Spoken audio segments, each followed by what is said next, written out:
Pagué 4.100 euros por una moto y 3 horas después ese dinero se había esfumado.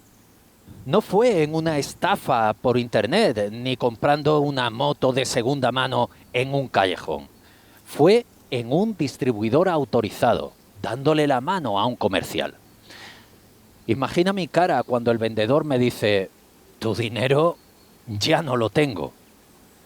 Una pesadilla totalmente real que me pasó a mí.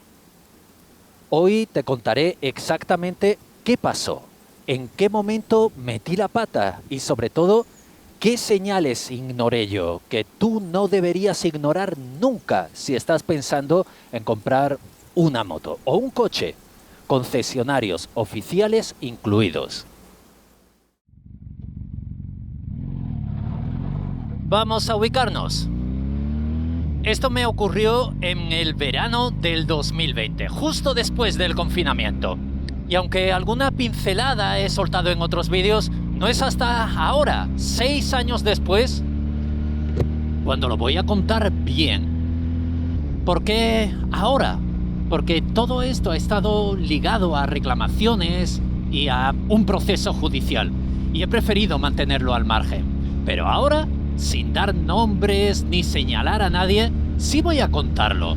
Y sobre todo, puedo hacer que no te pase a ti. Mi historia empieza bien, de hecho, empieza como debería empezar siempre. Yo tenía claro qué moto quería.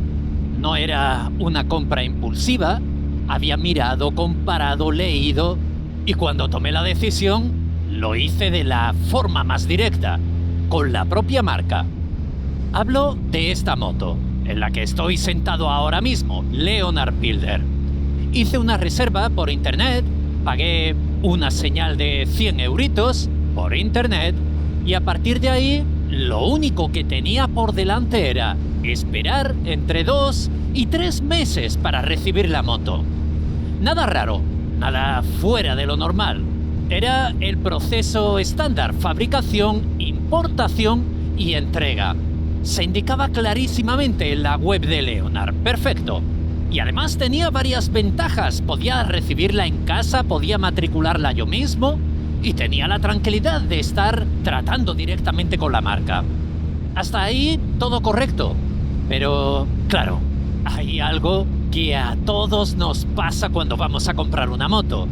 Queremos verla, queremos tenerla delante. Y yo solo la había visto en fotos. ¿Quién no tendría curiosidad de verla en vivo y en persona? Así que decido acercarme a un distribuidor que trabajaba con esta marca. Si tenía suerte, la moto estaría allí expuesta. Así podría verla directamente. Mi intención era esa, solo esa, verla. No iba a comprarla allí, no iba a cambiar nada. Llego, hablo con el vendedor y le comento que ya tengo una reserva hecha con la marca, pero que si tiene la moto allí, me gustaría poder verla en persona. Y aquí es donde empieza a cambiar la historia. Me dice que justo había pedido una unidad para su tienda, para su escaparate, que le tiene que llegar, que bueno, que era para su exposición, pero que podía dármela a mí sin esperas. Bueno, yo ya había hecho la reserva con la marca, con Leonard, pero nada perdía con escuchar al vendedor. Y él empieza a construir su propuesta. Me dice que con la situación que había en ese momento, por el confinamiento, el COVID, retrasos, con problemas logísticos, lo mejor era no depender de plazos inciertos, que dado que él ya tiene una moto en camino, lo más inteligente era aprovecharla, que podría yo tenerla antes, que me la puede llevar incluso a casa y que el precio sería el mismo. Y sin matricular, tal como yo quería, que ese trámite ya lo haría yo, que son 4 papeles. Mi primer error. Yo ya tenía todo bien encaminado con la marca, pero aparece alguien que en teoría sabe más que tú, que se dedica a esto, que tiene una tienda repleta de motos, que te habla con seguridad, que poco a poco te va generando una sensación de que estás tomando una mejor decisión al ponerte en sus manos. No más segura, pero sí más rápida. Y ahí es donde yo cambié el plan. Me ofreció rapidez y mis ansias por la moto no pude decir no. Él sabía lo que se hacía, él es un profesional que se dedica a esto. Me dejé asesorar. Decido dejar en segundo plano la reserva que tenía hecha y me puse en sus manos. Me fui a casa contento con la sensación de que, oye, estoy tratando con alguien que sabe lo que hace. No pagaré más. Él hablará con Leonard sobre la reserva que pagué y tendría las mismas condiciones que con la marca. Y además, la tendré antes. ¡Perfecto! Pero poco me duró la tranquilidad. Pasa un tiempo y me avisa de que la moto ya viene de camino. Me manda los datos para hacerle la transferencia y el importe.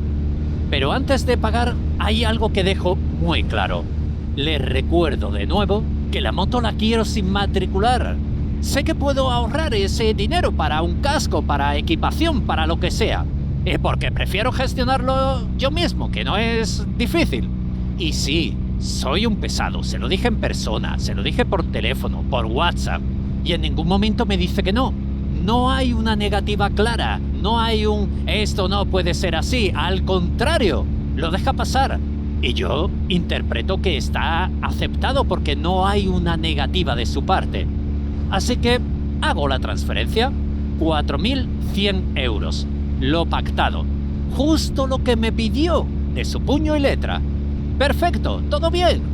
Pero en ese momento, lo que debería ser el inicio de algo ilusionante, pagar tu moto que está a punto de salir de la sede de Barcelona, se convierte en otra cosa completamente distinta. Esa misma noche me llama, el mismo día que le hice la transferencia, pero por la noche. Y en esa llamada me dice que se ha equivocado, que el precio no era ese, que ahora hay que sumar más dinero. ¿Sumar más dinero? ¿Cómo? ¿Qué? Y aquí es donde algo dejó de cuadrar. Porque no estamos hablando de un detalle pequeño, estamos hablando de un cambio de condiciones justo después de haber pagado. Procuro guardar la calma y le pido que me explique de dónde sale ese dinero de más. Y empieza a enumerar conceptos. La matriculación, que si el montaje de la moto, que si revisión preentrega, que si el transporte, comisiones, porque él le gana muy poco a las motos. Me saca conceptos que yo ya había tratado con él antes, como la matriculación. Y por otro lado, me saca conceptos que yo sabía que no correspondían al cliente, como revisiones, montaje, preentrega. Eso lo negocia la marca con cada distribuidor, no conmigo. Y mucho menos después de haber pagado lo que me pidió. ¿El precio de venta al público cuál es? ¿Este? Pues este. Bueno, pues le digo que no estoy de acuerdo, que eso no es lo que habíamos hablado y que no voy a aceptar un cambio de condiciones después de pagar. En ese momento, la conversación cambia de tono, porque en lugar de buscar una solución lógica, la situación se bloquea. Y aquí es donde viene uno de los momentos más importantes de esta historia. Después de hablar y no llegar a ningún lado, me dice que lo mejor es devolverme el dinero, que me quede sin moto y cancelarlo todo. ¡Hey! ¡Perfecto! Si pretendía intimidarme, provocó justo lo contrario, recuperar mi dinero. Recuerdo que había pasado solo 3 horas desde que le hice la transferencia. Tal cual, 3 horas. No un día, no una semana. 3 horas. Yo le tomo la palabra. Bien, campeón. Recuerdo que había pasado solo 3 horas desde que le hice la transferencia. Tal cual, 3 horas. No un día, no una semana. 3 horas. Yo le tomo la palabra. Bien, campeón. Que se quede con la moto. A fin de cuentas, la moto la había pedido él para su tienda, para exponerla. No era una moto que había pedido expresamente para mí, al contrario. Él iba a cederme esa moto de su escaparate. Pues nada, que se la quede, tal y como era su plan inicial, y yo pueda recuperar mi dinero, volver al punto inicial. Lejos de solucionarse, se empeora. Al día siguiente, cuando contesta, lo que me dice es que el dinero ya no lo tiene, que ya lo ha movido, que lo ha mandado a Leonard. Os preguntaréis si la marca Leonard estaba al corriente de todo esto. Sí, lo estaba. No con todo lujo de detalles, pero sí, Leonard estaba dispuesto a devolverme el dinero, pero claro, era complicado. ¿Cómo devolverme el dinero a mí cuando procedía de otro lado? Iba a ser complicar la cosa más. Pensé que lo mejor sería no meter a más actores en esta película. Ya no estaba en una compra, estaba en una situación en la que tenía que recuperar mis 4.100 euros. Empiezan los mensajes, las llamadas, las explicaciones que no llevan a ningún sitio, las promesas de que se va a solucionar, pero sin fechas. En ese momento fue como si despertara, como si empezara a ver las cosas con claridad. Y me di cuenta de algo muy importante. Algo que iba a complicarme las cosas todavía más. Y es que no tenía nada. No tenía contrato, no tenía facturas, no había un documento que recogiera lo que se habló. Solo una transferencia y una serie de conversaciones por WhatsApp y por email.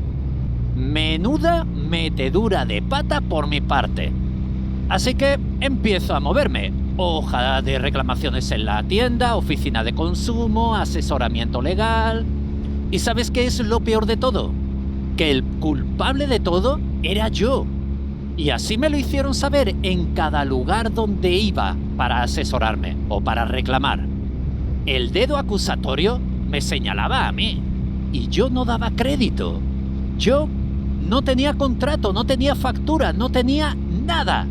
Yo debería haberlo pedido, sí, pero ¿y el que vende? ¿Y el profesional? Ese no tiene obligación ninguna. Es decir, yo tengo el deber de, pero ¿el vendedor no tiene la obligación de? Precisamente por esto compramos en tiendas, en distribuidores, a profesionales en su sector, porque saben hacer las cosas.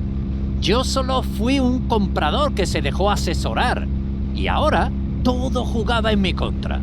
Pero espera que la cosa se puede volver más surrealista todavía. El distribuidor me dice que no me devuelve el dinero porque la moto... ¿Qué hace él con la moto?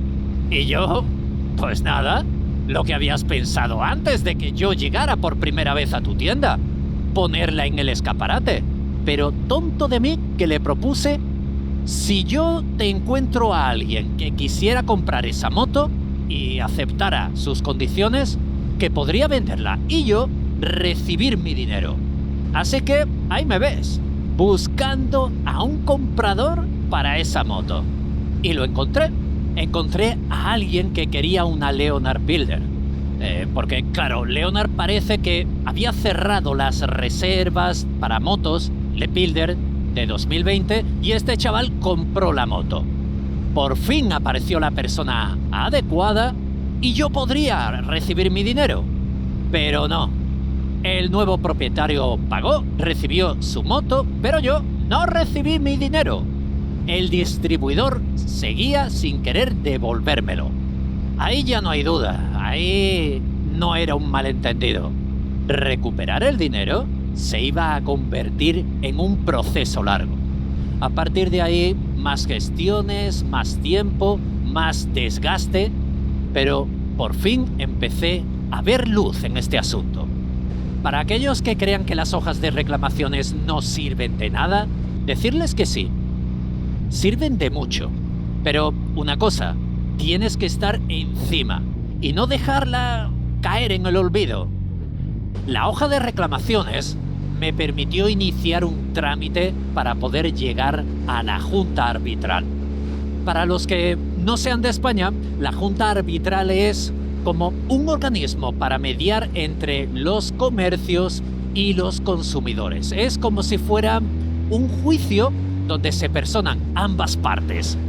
Tras escuchar lo que cada uno tiene que exponer, resuelven el caso y lo que esta junta arbitral determina tiene la misma validez que un juez. La junta arbitral me dio la razón.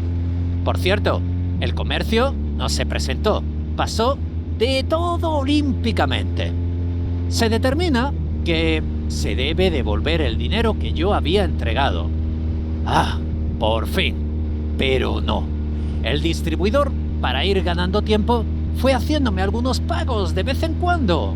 Aunque yo, feliz, porque iba recuperando mi dinero, poco a poco, pero de repente dejó de pagar. Cero. Se acabó.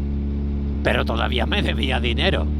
¿Qué tuve que hacer? Buscar a un abogado, pagarlo yo y recurrir al juzgado para solicitar la ejecución del laudo arbitral. Es decir, no habrá juicio, sino que el juez emitirá una orden para que se ejecute lo que la junta arbitral determinó. Por eso, a día de hoy, sigo a la espera de esa ejecución por parte del juzgado. 6 años, 6, que se dicen pronto, y aún no he recuperado la totalidad de esos 4.100 euros. Más allá de todo lo que me pasó, hay errores muy claros que yo cometí y me gustaría señalarlos claramente para ponerte de sobreaviso para que jamás te veas en una situación como esta. Error número 1. Confiar sin tener nada por escrito. Da igual quién tengas delante, por profesional que sea o por serio o por reputado que sea el comercio. Si no hay un documento, no hay condiciones claras. Y si no hay condiciones claras, estás vendido. Error número 2. Cambiar un proceso seguro por uno más rápido. Yo ya tenía la compra bien hecha con Leonard. Por querer adelantarme, acortar plazos, me metí en un problema por dejarme asesorar por quien no buscaba mi bien, sino el suyo propio. Error número 3. Pagar sin cerrar todos los detalles. Precio final, condiciones, entrega. Todo tiene que estar claro y por escrito, antes de mover el dinero. Aunque sea una publicidad, aunque sea una octavilla, da igual, lo que sea, pero por escrito.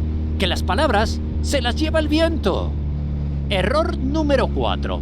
Ignorar señales. Cuando alguien cambia las condiciones después de pagar, no es una señal pequeña, es una señal enorme de que algo no va a ir bien. Y error número 5. No frenar a tiempo. Cuando algo no cuadra, hay que parar.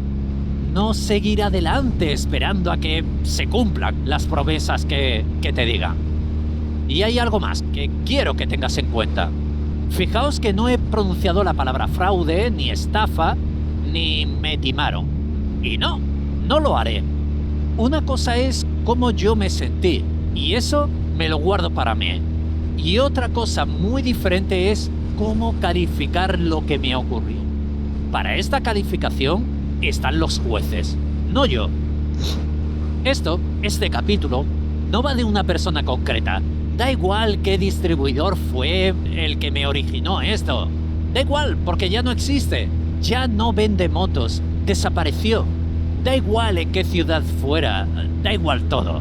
Lo que no da igual es que una situación así no puede repetirse, porque cuando estás ilusionado con una moto, bajas la guardia. Porque si tienes delante a un profesional del sector, bajas la guardia. Porque cuando uno va a comprar algo, no va desconfiando y baja la guardia. Así que, si estás pensando en comprar una moto o un coche, todo por escrito, todo claro. A mí esto me costó dinero, que pienso recuperar. Pero me costó tiempo, me costó noches desvelado, me costó vivir intranquilo. Y me costó aprender por las malas. Y por esta razón, ahora voy con pies de plomo. Miro y remiro las cosas. Por eso procuro traeros vídeos como este y como 5 señales de que tu taller te está timando, la garantía es una trampa, las claves para tener un buen seguro de moto y otros más. Si este capítulo evita que a alguien le pase lo mismo, habrá merecido la pena. Porque comprar una moto debería ser ilusión, no una historia como esta. Pero quiero hacerte partícipe también en este capítulo. ¿Te ha pasado algo similar? ¿Te cambiaron las condiciones después de haber pagado? Cuéntanoslo. Apuesto a que alguna historia rocambolesca puede aparecer entre los comentarios. Chavalillos y chavalillas, hasta aquí el capítulo de hoy. La próxima vez que alguien os diga que tiene una unidad justo llegando y que es vuestro día de suerte, recordad este vídeo. Porque en este mundo, a veces la suerte tiene demasiadas letras pequeñas. Nosotros nos volveremos a ver dentro de 7 días. Que sí, que lo sé, que lo sabéis, pero me gusta recordaros que seáis muy felices con vuestras motos. Hasta la semana que viene y adiós.